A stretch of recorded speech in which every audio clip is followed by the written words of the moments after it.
Hi అండి, welcome back to our channel. ఈరోజు వీడియోలో ఎగ్లెస్ స్పాంజ్ కేక్ అని చూపించబోతున్నాను. చాలా ఈజీగా ఇంట్లో ఉన్న పదార్థాలతో ఈజీగా చేసేసుకోవచ్చండి.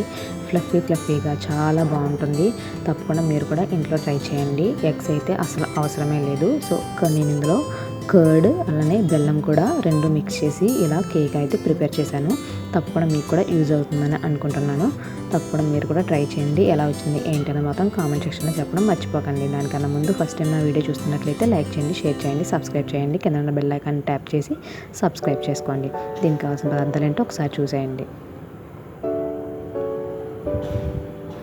సో ప్రాసెస్ అయితే స్టార్ట్ చేద్దాం. ఫస్ట్ ఒక మిక్సీ జార్ తీసుకుని అందులో 1 కప్పు వరకు పెరుగు తీసుకున్నానండి. అందులో 4 స్పూన్ల వరకు ఆయిల్, అలానే 4 స్పూన్ల వరకు నెయ్యి కూడా వేసుకుంటున్నాను. నెయ్యి లేకపోతే ఆయిల్ ఎక్స్ట్రా యాడ్ చేసుకోండి. మీరు పెరుగుకి బదులుగా కొద్దిగా పాలు కూడా యాడ్ చేసుకోవచ్చు కావాలి అంటే. నేను ఇందులో వెనిలా ఎసెన్స్ అది కూడా ఏమీ యాడ్ చేయట్లేదండి. ఎగ్ వేయట్లేదు కాబట్టి వెనిలా ఎసెన్స్ అవాయిడ్ చేశాను. మీరు కావాలి అనుకుంటే ఫ్లేవర్ కోసం వేసుకోవచ్చు. ఈ విధంగా గ్రైండ్ చేసుకోవాలి. పెరుగు అనేది కొద్దిగా చిక్కగా ఉంటే ఇంకా బాగుంటుంది. వెన్న తీయలేని పెరుగు అయితే మీకు కేక్ అనేది బాగా వస్తుంది. తర్వాత ఇందులో నేను 1 కప్ వరకు బెల్లం, అలానే బేకింగ్ పౌడర్, బేకింగ్ సోడా కూడా వేసుకున్నాను. చిటికెడు ఉప్పు కూడా యాడ్ చేశాను. బెల్లం అంతా పిండికి పట్టేలాగా మొత్తం అంతా కూడా మిక్స్ చేసుకోవాలి. కావాలి అనుకుంటే మీరు బెల్లాన్ని మిక్సీ జార్లో వేసుకుని గ్రైండ్ చేసుకోవచ్చు. నేను ఆల్రెడీ గ్రైండ్ చేసి పెట్టుకున్న పెరుగు అంతా కూడా ఇందులో మిక్స్ చేసుకుని బాగా మిక్స్ చేసుకుంటున్నాను. బ్లెండర్ అవసరం లేకుండా ఈ విధంగా హ్యాండ్తోనే మనం మిక్స్ చేసుకోవచ్చు. నేను 1 కప్ మైదా పిండికి 1 కప్ బెల్లం యాడ్ చేసుకున్నానండి. కరెక్ట్గా సరిపోతుంది. మీరు తీపి ఎక్కువ తినేవాళ్ళు కొద్దిగా ఎక్స్ట్రా యాడ్ చేసుకోండి.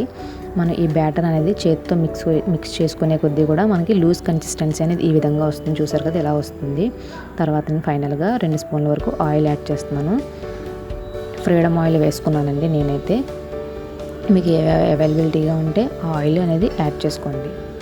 కన్సిస్టెన్సీ అనేది మాత్రం ఈ విధంగా ఉండేలా చూసుకోండి. ఒకవేళ మీరు కలుపుకున్న బ్యాటర్ కనుక బాగా చిక్కగా ఉండి గట్టిగా ఉండేటట్టయితే కొద్దిగా పాలు కానీ, పెరుగు కానీ, ఆయిల్ కానీ, నెయ్యి కానీ ఏదైనా యాడ్ చేసుకొని ఈ విధంగా కన్సిస్టెన్సీ అనేది వచ్చేలాగా చూసుకోండి. సో మనకి బ్యాటర్ అయితే రెడీ అయిపోయిందండి. ఇప్పుడు మనం స్టవ్ మీద గిన్నె పెట్టుకుందాం. మనం బేక్ చేసుకునే గిన్నె అనేది అడుగున మందంగా ఉండేలాగా చూసుకోవాలి. సో నేను ఇక్కడైతే కుక్కర్ ప్రిపేర్ చేశానండి. కుక్కర్లో ఈ విధంగా సాల్ట్ వేసుకుని అడ్జస్ట్ చేసుకుంటున్నాను. ఈక్వల్గా స్ప్రెడ్ చేసుకున్న తర్వాత లోపల ట్రే అనేది పెడుతున్నాను. ఇలా ఐరన్ది మీ దగ్గర ఉంటే కనుక వేసుకోండి, లేదు అంటే అవాయిడ్ చేసి ఓన్లీ సాల్ట్ మీద పెట్టేసినా కూడా బౌల్ అనేది ఏం కాదు. తర్వాత కేక్ మౌల్డ్ తీసుకున్నాను. కేక్ మౌల్డ్ లోపల ఆయిల్ కానీ, నెయ్యి కానీ స్ప్రెడ్ చేసుకుని కొద్దిగా మైదా పిండి అనేది లేదా గోధుమ పిండి కానీ రెండిట్లో ఏదో ఒకటి స్ప్రెడ్ చేసుకుంటే కేక్ అనేది అంటుకోకుండా వచ్చేస్తుంది మనకి. సో ఈ వీడియో కనుక మీకు నచ్చినట్లయితే తప్పకుండా లైక్ చేయండి, షేర్ చేయండి, సబ్స్క్రైబ్ చేయండి. కింద ఉన్న బెల్ ఐకాన్ ట్యాప్ చేసి పక్కనే ఆల్ అని ఉంటుంది, ఆల్ని కూడా యాక్టివేట్ చేయండి. అలా ఆల్ని యాక్టివేట్ చేయడం వల్ల నా లేటెస్ట్ అప్డేట్స్ అన్నీ కూడా మీ వరకు వస్తాయి.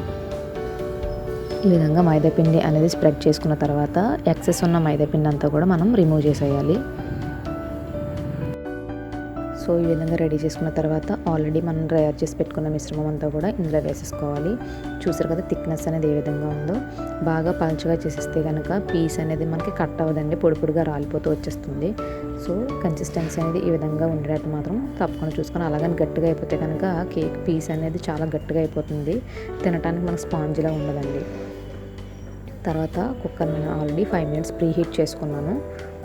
మౌల్డ్ అందులో పెట్టేసుకుని నేను మూత పెట్టుకుంటాను.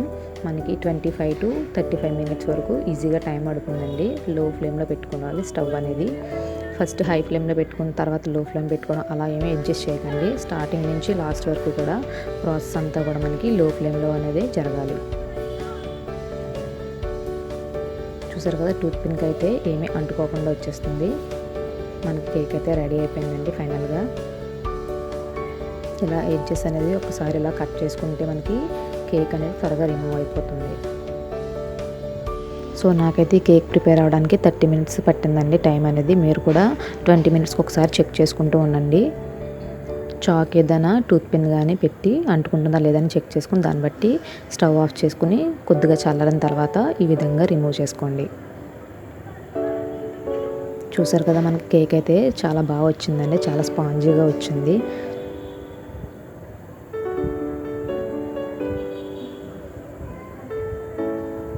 తప్పకుండా మీరు కూడా ట్రై చేయండి. ఒకవేళ మీరు బెల్లం వద్దు అనుకుంటే కనుక sugar powder 2 cups sugar powder వేసుకోండి. షుగర్ అయితే 1 కప్ వేసుకోండి.